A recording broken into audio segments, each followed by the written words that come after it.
عارف هيلس برو؟ في جبل كده كبير مرتفع. يلا بينا. انا عمري ما طلعته يعني، على الاغلب في مكان للعربيات، مش عارف. السلام عليكم ورحمه الله وبركاته. ازيكم يا جماعه الخير؟ مش عارف انتوا سامعيني كويس ولا لا. وعمرو بيحاول ما يطلعش نفسه، بس احنا النهارده رايحين نصور اول حلقه من حلقه البرنامج بتاعنا اللي لسه مش عارفين اسمه. النهارده احنا معانا واحد من الناس اللي جم نيوزيلندا من غير نظام النقط.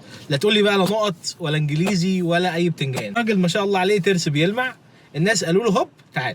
بس هو ده ملخص اللي هنقوله النهارده.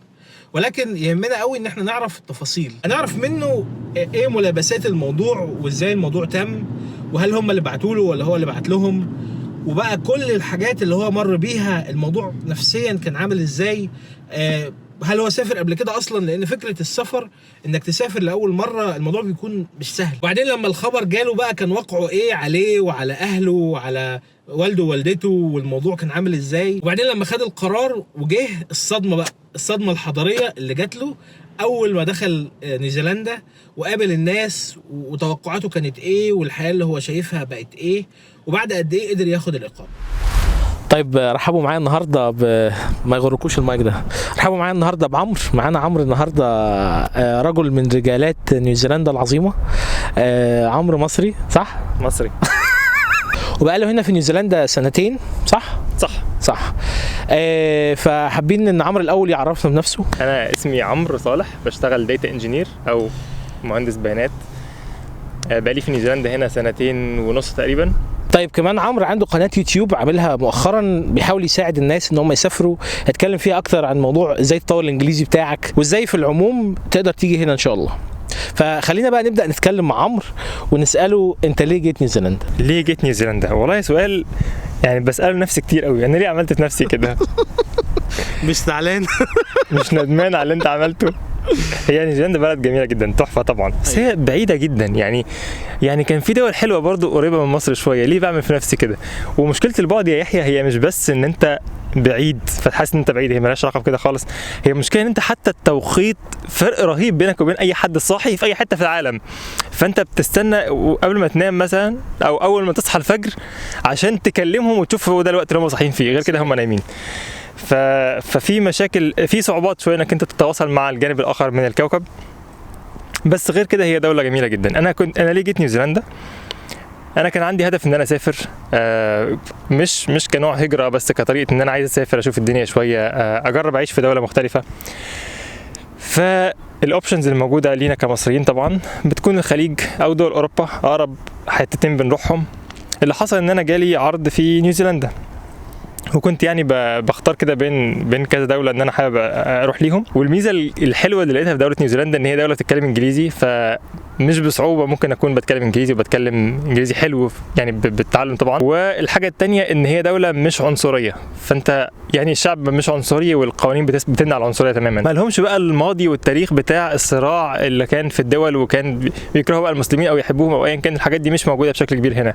فلو مثلا في مظاهر اسلاميه، مظاهر صلاه، مظاهر حجاب مثلا في اسرتي، الحاجات دي ما تبقى يعني مفيش خطوره نتيجه الحجاب. وطبعا بعديها بكام شهر حصل احداث كرايست تشيرش الحمد لله، ولقينا ان الجانب ده موجود في كل حته في العالم يعني. أيوة. بس مش ظاهر قوي زي ما هو ظاهر في دول ثانيه. طيب خليني اسالك، انت لما بدات الموضوع، طبعا احنا هنقعد نبدل في المايك لان مفيش غير مايك واحد لحد دلوقتي. خليني اسالك، انت لما بدات تفكر في انك انت عايز تمشي من مصر، يعني بدات تفكر ازاي؟ انت قلت ان خياراتنا يا الخليج يا اوروبا. طيب ايه على اساس ايه كنت عايز تروح الخليج؟ او هل جالك عقد في الخليج؟ هل جالك حاجه في اوروبا؟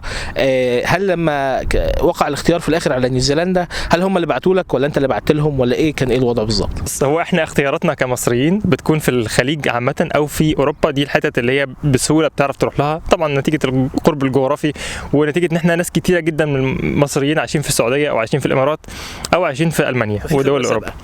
ففي ناس نقلت الخبره بتاعتها. بالظبط. بالنسبه لي موضوع نيوزيلندا ما كانش في الافق خالص لغايه ما جالي ايميل من حد بيشتغل في الشركه وقال لي بقالنا فتره بندور على واحد صديق انا عارفه يعني بشكل ما، قال لي الشركه بتاعتنا بتدور على البوزيشن بتاعك ده بقالنا فتره كبيره بنفتح البوزيشن وما نلاقيش حد، بنفتحه تاني ما نلاقيش حد، فايه رايك تقدم؟ ففعلا بعت السي في بتاعي وكملت في البروسيس بقى كلها. ليه جيت نيوزيلندا او الحلول بتاعتنا المختلفه؟ انت قلت لي انت كان عندك خيارات تانية في اماكن تانية واخترت نيوزيلندا، يعني فضلت نيوزيلندا عنها؟ طيب انا بشكل شخصي كان عندي فرصه ان انا اروح الامارات او المانيا لوظائف مماثله للمجال بتاعي في الدولتين دول. انت دايما مايل اكتر ناحيه نيوزيلندا نتيجه انه البلد هنا بمجرد انت معاك الاقامه فانت حقوقك كانك بالظبط زي واحد عايش هنا، واحد مولود هنا يعني مواطن نيوزيلندي. هي الريزيدنس فعلا بتديلك كامل حقوق المواطن، انت بتنتخب، بتترشح حتى الانتخابات، عايز تكون رئيس جمهوريه ممكن او رئيس وزراء، ممكن تكون رئيس وزراء، مفيش هنا رئيس جمهوريه. وبالتبعيه برضه هي دوله بتدي جنسيه وتقدر يعني تقدر تقيم حياه بشكل دائم هنا، وان كان دي مش خطتي بس يعني كانت احتمال مطروح. والميزه الثانيه برضو في نيوزيلندا ان هي بتتكلم انجليزي، فاللي حابب يسافر وهو ما عندوش لغه ثالثه ورابعه زي الماني واسباني والحاجات دي كلها يقدر يجي هنا ويتكلم انجليزي. لو هو الانجليزي بتاعه كويس بتكون طبعا ليها اولويه كبيره بالنسبه له. طريقه التقديم والوصول للوظائف دي بيكون مختلف من دوله للثانيه، فانت لو بتسعى لوظيفه في الخليج مختلفه عن طريقه البحث في المانيا، مختلفه عن طريقه البحث في دول المهجر اللي هي كندا واستراليا ونيوزيلندا. كل حاجه من دول ليها خطه بحث وليها طريقه للتدوير، وعشان كده يعني الاخ يحيى مشكورا بيتكلم على الحاجات دي في قناته بشكل كبير، او كان بيتكلم عنها وبطل. أيوة. والفتره الجايه بقى ان شاء الله انا عندي خطط ان انا ابدا احاول اساعد الناس بطريقه ان هم يعرفوا يسافروا، ازاي يطوروا الانجليزي بتاعه، ازاي يلاقي سبسكرايب في القناه بتاعتي وهحط لكم اللينك بتاعها تحت. ازاي يلاقي فرصه في الشركات دي او في الدول دي، وازاي يعني ايه الخطوات اللي يأهل بيها نفسه عشان يكون مطلوب للدول دي. خلينا بقى نتكلم. عمرو دلوقتي انت خلاص الناس كلموك وقالوا لك تعالى احنا عايزينك. السؤال بقى اللي الناس دايما بتساله، الناس دي دفعت لك ثمن الفيزا؟ الناس دفعت لك ثمن الطيران؟ عينوا لك محامي يمشي لك في الورق؟ انا عايز اعرف من اول ما جالك الايميل بتاع الاكسبتنس ليتر او جالك العقد اللي انت مضيت عليه، ايه بقى الخطوات اللي انت عملتها كده لحد ما وصلت لنيوزيلندا؟ انا كان عندي نفس التساؤل ده بالظبط. انا بعد ما جاي العقد ومضيته خلاص يا جماعه ان شاء الله هاجي بقى، خلاص هاجي، فقعدت مستني ولقيت ان مفيش حاجه بتحصل. بعد كده بعتوا لي ايميل يقولوا لي هو انت عامل انت ما جيتش ليه؟ ايه ده بجد؟ وانا اللي هاجي لوحدي مش هتيجوا تجيبوني وكده؟ طلع ان هو لا مش بيجي يجيبوك ولا حاجه، انت بتعمل كل حاجه. هو يكفي ان هو ادالك العقد بتاع العمل وكده خلاص، هو متوقع ان انت هتعمل كل حاجه لوحدك، رغم ان يعني العروض الثانيه او الدول الثانيه بتبعت لك تذاكر الطيران بتكون محجوزه كمان، واحيانا بتحجز لك فندق هناك وبتحجز لك يعني او بتسعى لك حتى في السكن. هنا ما كانش في كده خالص، بس هم مشكورين يعني. لما سالت بقى الناس هناك قلت لهم يا جماعه هو انا هعمل كل حاجه لوحدي؟ قال لك بس لو انت عايز مساعده يعني اسالنا واحنا هنحاول نساعدك بنصايح يعني.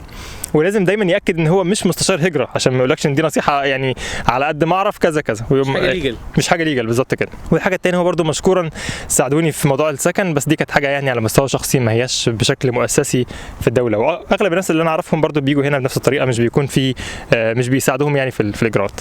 بص، هو عشان برده نبقى منصفين، في بعض الناس هم عملوا، بعض الشركات عملت معاهم حاجات معينه، ادوهم مثلا ريلوكيشن فيز، ادوهم بس ما حدش مشيله في الورق، يعني اداله مثلا $10,000 ريلوكيشن فيز، وده كان حد او اتنين بس من الناس نعرفها. وفي ناس بقى بس بتبقى ناس يعني عارف، بيبقى مصنع مثلا متخصص في حاجه معينه وبيعين رئيس للمصنع ده، فبيجي عاملين له هيد هانتنج من مصر، فممكن يعملوا له كل حاجه لان هو ما فيش منه غير واحد. لكن احنا بالنسبه لنا كمبرمجين يعني احنا كلنا تروس يعني حاجه ما وضحتهاش، بس هو كان في ريلوكيشن فيز بصراحه جات لي لما سالت عنها. يعني بعد سالتهم هو انا هعمل كل حاجه لوحدي ولا ايه؟ هل في مثلا يعني بتساعدوني في الفيزا او في الطيران والحاجات دي كلها؟ فقال لي طب بص احنا سالنا وهندي لك فلوس كذا، بس يعني مش $10,000 ولا حاجه، بس يعني قال لك احنا سالنا ولقينا جوه عندنا فلوس فهنديها لك. الدنيا بتمطر. طيب هي هتقف ان شاء الله، لان جو اوكلاند كده كلها 5 دقايق وتقف، فاحنا هنستحمل يعني. وضعنا يا جماعه.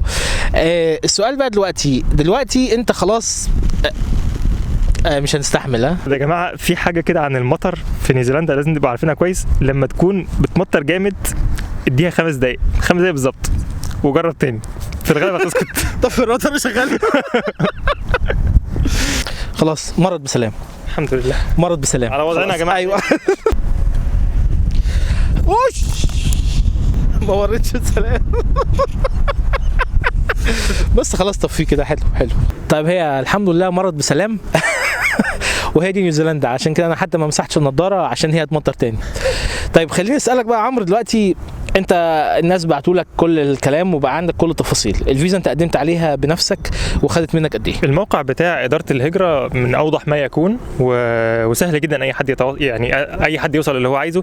في بس بتلاقي سؤال ولا سؤالين كده مش واضحين قوي، بتسال فيهم اهل الذكر وبيردوا لك على طول، مش حوار يعني. طيب لما جيت بقى تحجز تذكره طيران، عشان بس تذكره الطيران من الحاجات اللي بتوجع قوي قوي قوي وانت جاي هنا نيوزيلندا، ايه بقى كان احساسك كده وانت بتدفع ثمن التذكره، خصوصا ان انت انت جاي لوحدك ماشي، بس قول لي برضه. بص هو ان انا جاي لوحدي دي وفرت شويه في الموضوع، لان ما كانش فيه فرق كتير قوي. وانا بحجز تذكره الطيران يعني انا لما قلت لاهلي على موضوع ان انا مسافر وكده، يعني الاهل برضه بيكونوا متخوفين شويه من موضوع ان انت مسافر وهتسافر فتره ممكن تطول، وبيخافوا وبلد اجنبي وبيخافوا ان انت يعجبك الموضوع ما تجيش تاني، فدي كلها بتبقى تخوفات عندهم. فطبعا ده كان عند اهلي برضه شويه، فكانت بيجي لي بقى ردود بقى اللي هو ايه، عمرو هو انت متاكد ان في شغل هناك؟ يعني انت متاكد ان مش واحد بيهزر معاك مثلا؟ والله جات لي بجد، وبعدين فكرت في الموضوع، انا بدفع ثمن فيزا حوالي $4000 تقريبا، ايوه، وبتاعت الاقامه يعني، وبدفع ثمن تذكره الطيران برضه غاليه جدا، وبعدين ممكن واحد يكون بيهزر معايا بجد.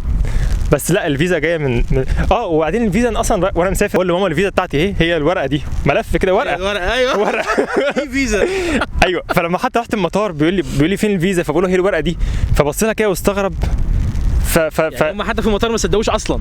ايوه وانا بدي الورق للظابط في المطار، الورقه بالنسبه له كان لا يعترف بيها، ورقه انا اللي طابعها بالوورد فايل اصلا.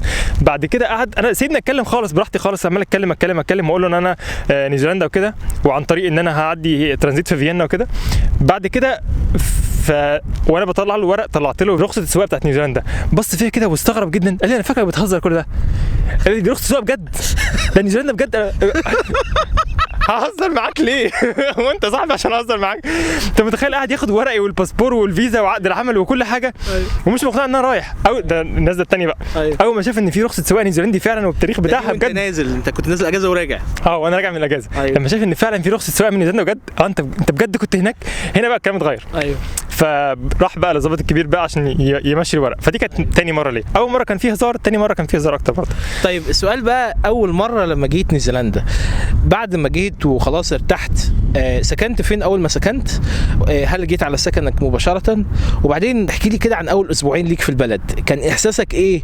هل كان في صدمه حضاريه بالنسبه لك؟ هل حسيت بفرق ولا حسيت ان الدنيا عادي؟ اول نزول ليا من المطار كان في يعني الشركه كانت بعتالي واحده موظفه تستقبلي في المطار وماسكه يافطه كده عليها اسمي الثنائي. فرحت قوي. يا جدعان مش ما تتعودوش على كده، ما يعني مش مضمون. بس كان ليها فرحه بصراحه. ايوه طيب ليها فرحه طبعا. بعدين بقى كل حاجه نظيفه جدا في البلد، المنظر يعني جميل بشكل غريب يعني. بعد كده يعني كان في شركه عندي كانت مظبطه لي، متفقه لي مع واحد او مع عائله عندهم بيت كده صغير ملحوق بالبيت بتاعهم عشان اسكن فيه، فدي كانت حاجه متيسره الحمد لله. بس الصدمه الحضاريه اول ما دخلت الشركه بقى، انا خارج من بلدي من مصر، دولة عالم ثالث المفروض، ورايح بقى دولة نيوزيلندا بقى اللي هي بيجربوا فيها كل حاجة، دولة المستقبل بقى المفروض. قلت عليها حاجات بتطير وحاجات زي كده. فالشركة متواضعة جدا يعني، مع انها شركة مالتي ناشونال بس. امضي يا استاذ. وبعدين المدير بيكلمني عن الشركة فرحان كده مبسوط، ببص يا جماعة بجد هي دي بجد الشركة فعلا؟ انت بتتكلم على منظر الشركه. على لان احنا في الخليج او في مصر متعودين ان المنظر مهم جدا، الرخام والتشطيب والكلام من ده، صح؟ بالظبط هي دي. فالناس هنا يعني طيبين جدا جدا، دي كانت اول صدمه ليا، الناس طيبه بجد، دي حاجه غريبه. والحاجه الثانيه ان الناس متواضعه في تعاملها، والمظاهر مش كل حاجه، مظاهر لبسهم مش كل حاجه، بتلاقي ناس ماشيه في الشارع حافيه، رجليها حافيه فعلا. ففي تواضع كبير في كل حاجه باين جدا. طيب على الصدمه الحضاريه، هي الصدمه كانت تو واي مش وان واي. خليني احكي لك الموضوع ده عشان ده مهم جدا. زي ما احنا مصدومين من ان احنا بنتعامل مع ثقافه مختلفه او دوله غريبه، هم كمان ما شافوناش قبل كده. احنا كنوع بشري ما بنجيش هنا خالص، ما فيش منا كتير. فانك تقول المصري يقول لك مصر، ياه الفراعنه. ايوه الفراعنه، مش بيجي في دماغهم حاجه ثانيه غير الفراعنه فعلا. واحيانا مو صلاح، يا اما مو صلاح يا اما الفراعنه. أيوة. فانت بالنسبه لهم بلد جميله، بلد بيقروها في التاريخ ودرسوها في المدرسه وفرحانين بيها كده. فتلاقي دايما اول مصر، ياه. وبعدين في حاجه بقى هنا، احنا ككائن بشري بنحب نحط كل انسان في كونتينر معين. تحب تاخد كده انسان انت هندي احطك في الكونتينر بتاع الهنود عندي في دماغي. هم عندهم مفيش كونتينر اسمه مصري اصلا، فهو مش عارف انت ايه. ايوه صح. فبيشوفك اول ما يشوفك عايز يعرف اول حاجه، عايز اعرف احطك في انهي كونتينر عندي، فبيسالك سؤال انت منين. لازم اول ما تشوف واحد في الشارع لازم هيقعد يحور لغايه ما يسالك السؤال انت منين. يقول لك انت منين. يعني مثلا الناس المقيمين اللي معاهم، يعني مثل الهنود اللي معاهم او اي جنسيه معاه جنسيه نيوزيلندي، يقول له انا نيوزيلندي. فيقوم قايل له ايه، طب انت منين؟ يعني انت منين؟ يقول له انا نيوزيلندي حتى لو مولود هنا. يقول له قصدي اتولدت فين؟ فيقوم يقول له انا اتولدت في نيوزيلندا. فهو عارف التاني عمال يحور عايز يعرف انت اصلك. يقول له طب انت جدك منين؟ فاهم؟ عشان موضوع التصنيف ده. احنا دوله مهجر، يعني ما فيش حد اصله فعلا من البلد دي. حتى الاصل البلد دي بنسميه كيوي، اللي هو يعني المحتل البريطاني لما جه من كام 100 سنه. اللي هو قبليه كان في ماوري، اللي هو يقول لك السكان الاصليين هم الماوري. طب هم برضو كانوا محتلين برضو البلد من كام 100 سنه قبليها، كان في حضاره ثانيه. فما فيش حد هنا اصله من البلد، وكل الناس اغلبهم يا اما هنود يا اما صينيين يا اما باكستان. دول كتيره جدا متجمعين هنا، دوله مهجر زيها زي كندا يعني. فمن كتر ما بتسال السؤال ده، انا الاول لما بتسال السؤال انت جاي انت منين، يعني احيانا كنت بحس كده ان انا انت عايز تصنفني ليه عايز تحطني في ريس معين. فالسؤال بيضايق شويه، فدايما احاول ما اجاوبش قوي، بس لقيت نفسي برضه بجاوب. ولما اقول مصري بيفرحوا جدا بقى، الله مصر، التاريخ، الحضاره، الحاجات دي. لاحظت حاجه بقى، ان انت عندك جنسيات معينه بتبان قوي. الهنود بيبانوا جدا، ده هندي بيتكلم بطريقه معينه وشكله شكل معين، الصيني باين جدا، الفرنسي باين جدا من الاكسنت بتاعه. احنا هم ما شافوناش قبل كده، فهم مش عارفين ومش هيعرفوا ان انت مصري. بقى تسال بقى، طب انت فاكر ان انا منين؟ يعني توقع كده انا منين. ايوه. بسمع بقى كل الاجابات الممكنه من كل حته في العالم. احيانا اسمع حتت في اوروبا، اسمع امريكا الجنوبيه، بس ما فيش حد بيجي ناحيه ميدل ايست ومصر خالص. لما لاحظت الموضوع ده قلت انا مش مضطر اقول مصر بقى، انا ممكن انتحل اي شخصيه انا عايزها عادي جدا. طبعا. المره بعديها على طول دخلت السوبر ماركت تتمشى كده، واحده ما لهاش علاقه بيا خالص معديه كده، قالت لي هو انت منين؟ قلت لها من الصين. حاسسني قلشت مني شويه. يعني كان ممكن انتحل اي شخصيه تانية غير الصين. ايوه. بس بعديها استخدم الارجنتين بقى. ايوه الارجنتين انت بتمشي عادي، بتمشي عادي جدا. أيوة. طيب عمرو، انت دلوقتي خلاص جيت البلد وبقالك اهو ما شاء الله سنتين وشويه، وبقيت عارف تجيب ايه منين وتسكن فين وتعمل ايه، خلاص اتعودت يعني بقيت مقيم في البلد. هترجع امتى؟ هو ده السؤال بقى اللي ايه. يعني ايه الخطه، ايه المستقبل، ايه اللي انت شايفه؟ هل نفسك بتراودك انك ترجع؟ هل انت شايف انك تقدر تكمل هنا حياتك كلها، ولا عندك افكار تانية؟ ومش عايزك تتكلم عن منظورك الشخصي قوي، عايز تتكلم عن منظور البلد. يعني هل انت شايف ان البلد دي مكان افضل انك تعيش فيه على طول، ولا ممكن تغير؟ هو انا ما كنتش متصور ان انا هقعد كل الفتره دي. انا كنت فاكر ان انا بجرب ودوله بعيده جدا، انا بس باجي كده باخد خبره السفر وكام شهر وهرجع. مش مصدق ان هو فات 2.5 سنين، يعني الموضوع بيمشي بسرعه جدا. خطتي للمستقبل ايه؟ هي البلد حلوه وجميله ومسالمه جدا، يعني لو انت عايز مكان هادي وبيسفل ومناظر طبيعيه جميله جدا وجناين وبحر والحاجات دي، فهي دوله حلوه جدا، دوله اسريه وجميله. لو انت جاي لوحدك الموضوع هيبقى صعب شويه، يعني الوحده هنا مش احسن حاجه. ده اللي خليني احاول اعمل حاجه على اليوتيوب اساعد بيها الناس، لو حد عايز يسافر اقول لهم ايه الحلو في البلد، ايه اللي مش حلو، وازاي تجهز نفسك يعني للسفر وحاجات زي كده. طيب ايه اكتر نصيحه عمرو كان نفسك حد ينصحها لك قبل ما تيجي؟ اكتر نصيحه عجبتني في موضوع السفر نيوزيلندا دي شفتها على انستجرام من 4-5 ايام كده، كان يحيى منزل ستوري بيحكي فيها. والله شفتها كده قلت يا يحيى لو تقول لي من زمان يا يحيى. ايوه صح فعلا، الحاجات دي مهمه بس ما كنتش اعرفها. هي بلد جميله طبعا بس مختلفه، ان هي مختلفه، هي مش في العالم، هي في كوكب تاني تقريبا. أيوة. فانت كانك بالظبط عشت على المريخ في حته حلوه كده، عاملين بقى ايه حضاره مع بعض كده، انتوا شويه ناس. أيوة. كلكم سياح مع بعض. ايوه كلهم سياح فعلا. طيب اخر بقى سؤالين، ايه احلى حاجه انت شفتها هنا في البلد، وايه اسوأ حاجه عدت عليك في البلد؟ احلى حاجه في نيوزيلندا يا يحيى في رايي اول حاجه الناس، وتاني حاجه هي الناس برضو بطريقه مختلفه. اول حاجه هي الناس حلوه، بتحس ان هو يعني مش وحش من جوه، حد من جوه طيب، حد من جوه محترم وجودك ومحترم معتقدك ومحترم اختلافنا عن بعض. ودي شفناها يمكن بعد الاحداث بتاعت كرايست تشيرش، لما كانت الدوله او الناس حتى كتير جدا، انا شفت معناها الاف ويمكن عشرات الالاف كانوا بيتظاهروا تاني يوم على طول بعد الحادثه ما حصلت، نازلين في فيجلز بيساعدوا او بيتضامنوا مع المسلمين عشان يقولوا لهم يا جماعه انتم مش لوحدكم، احنا كلنا معاكم، واللي حصل ده مش احنا، مش نيوزيلندا، ده عمره ما حصل هنا، الحاجات دي برانا. فانك تلاقي الدوله بتاخد قرارات وقوانين وبتعدل. انا من كام يوم كنت بقرا حاجه في واحد من الابلكيشنز بتاعه اداره الهجره، وفي خانه كده دروب بوكس، هل انت من المتضررين بسبب الحادث الارهابي اللي حصل على المسلمين في 2019؟ لو انت من المتضررين دول اعمل تشيك بوكس كده، ليك تعامل مختلف في التقديم. فلما تلاقي ان الدوله نفسها فعلا بتقدر وجود جاليه هم مجرد 1.5% من السكان. لما تلاقي ان سكاي تاور يمكن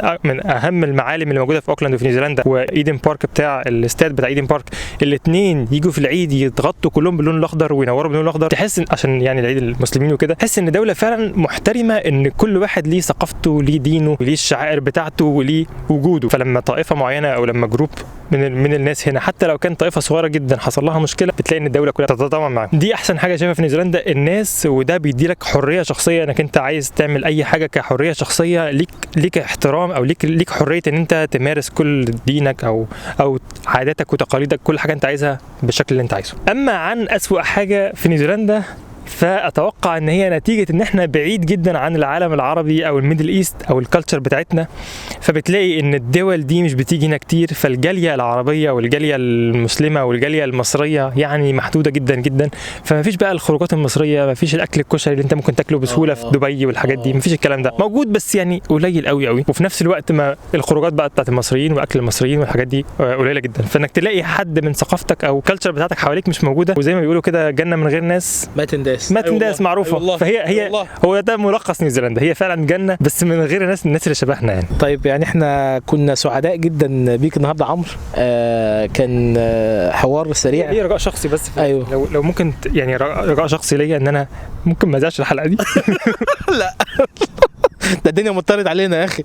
وبعدين بصوا الشمس طلعت ازاي، الموضوع يعني رائع. احنا كنا سعداء جدا بيك النهارده يا عمرو، ونتمنى ان شاء الله ان قناتك على اليوتيوب تنجح، ده ثالث اعلان. ويا جماعه برضو انزلوا تحت واعملوا سبسكرايب لعمرو، وبيعمل ستوريز جميله جدا. صفحه الفيسبوك بتاعته بتجيب لايكات كتيره قوي قوي قوي قوي، ما شاء الله، احسن اكتر مني. فيعني ايه، عايزكم تتابعوه وتظبطوه يعني. واستنونا ان شاء الله في الفيديو الجاي بامر الله. ولحد ما نجي لكم عايزكم تنزلوا تحت تعملوا ايه بقى؟ تفعلوا الجرس، اهم حاجه الجرس. صح وتعملوا لايك للفيديو، وتعملوا له شير، وتبعتوه لاي حد عايز يجي هنا البلد، وتعرفوا ان البلد دي جنه جميله بس ما فيهاش ناس كتير. بقى عشان والله زهقانين يا جماعه. والله انا مره كنت عامل فيديو يا جماعه ونزله على اليوتيوب عشان بقول للناس تيجي ازاي على فيزا كده، كانت نازله ساعتها اسمها سيلفر فيرن. وبعد ما عملتها يعني قابلت كذا حد في الشارع، بقابله كده على قهوه بتاعه المصريين وكم حته في الشارع، لقيت ناس قالوا انا شفت الفيديو بتاعك وجيت عليه. والله الحمد لله، بس احنا لسه اصحاب، ما اعرفش ازاي. انا لسه اصحاب انا وهم. فخليكم معانا ان شاء الله، واستنونا في الفيديو الجاي، والسلام عليكم.